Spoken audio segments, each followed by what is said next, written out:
Thank you, Mr. Speaker, for the opportunity to rise today in opposition. The chair recognizes Representative Irwin. Thank you again, Mr. Speaker, for the opportunity to rise today to speak against the general government budget, the Omnibus budget, as we're calling it. I'm going to be brief, but I do want to say that at the outset, I think one of the problems that we have here with this budget is a problem that every legislator should be concerned about and really deserves to be mentioned every time we vote on one of these omnibus budgets, which is that we don't have to do it this way. In the past, when the legislature took its role in the process more seriously, we voted on individual budgets, and that gave legislators an opportunity to better reflect the interests of their districts. It gave the legislature a better opportunity to actually carry through our constitutional obligations to manage the finances of the state of Michigan. And this strategy of rolling the budgets up, it certainly is politically expedient, but it leads to less optimal outcomes. It leads to greater power into the hands of the executive and less power into the hands of the elected representatives in this room.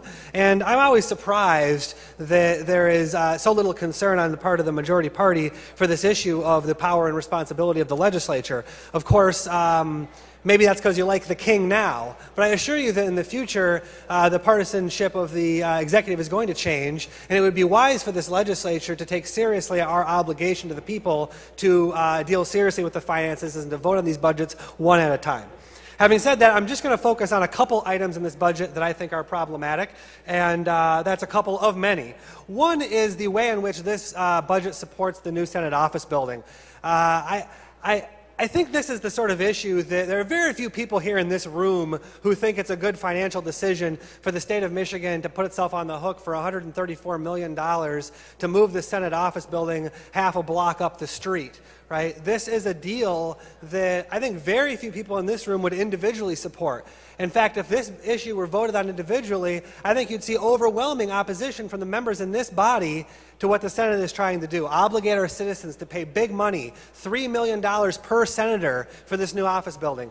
It's a boondoggle. It's an expense we don't need. And in this budget, not only is there $2.4 million in the DCH budget for rent over there, but there's also a $7 million reimbursement to DTMB contemplating the future sale of the Farnham building. I mean, right now, the public owns an office building. We own it. And instead of renovating that building or continuing to stay in that building and invest in the infrastructure we own, instead we're going to sell that building for a song, and then we're going to get our public embroiled in a long-term lease with a building that we don't own. This is not the type of management that we would expect from the state of Michigan. And I would also add that this deal was done without an appraisal and without all the strictures that normally apply to land deals engaged in between the public and private interests. Second, I want to talk a little bit about the closing of Maxie. Maxie is an important linchpin in our juvenile justice system, and closing it is going to create big problems. I know that there is a $2.5 million savings attached to closing Maxie, but I assure you that when the bills roll in next year for the increased hospitalizations, for the increased medical costs, and for the decreased effectiveness of the programming, we're going to see that $2.5 million evaporate very quickly, and this is going to end up costing us money. Why? Because the Maxie Boys Training School takes in the kids who have been assigned to these private placement agencies and have failed, right? So right now we're talking about closing the facility that takes the kids that aren't able to be successful in these private placement programs and pushing those kids back to these programs that they've been unsuccessful in, right?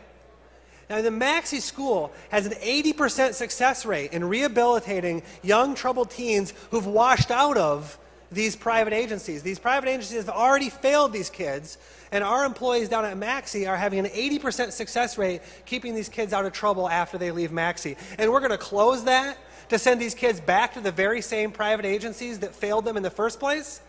This is a huge mistake. And once again, it's going to cost us money. It's just going to cause increased hospitalizations, increased medical costs, and more of these kids are going to be graduating to prison rather than graduating from high school. So for those reasons and many more, I'm opposing this budget and would encourage as many of you to join me in that as is possible. Thank you, Mr. Speaker. Thank you, Representative Irwin.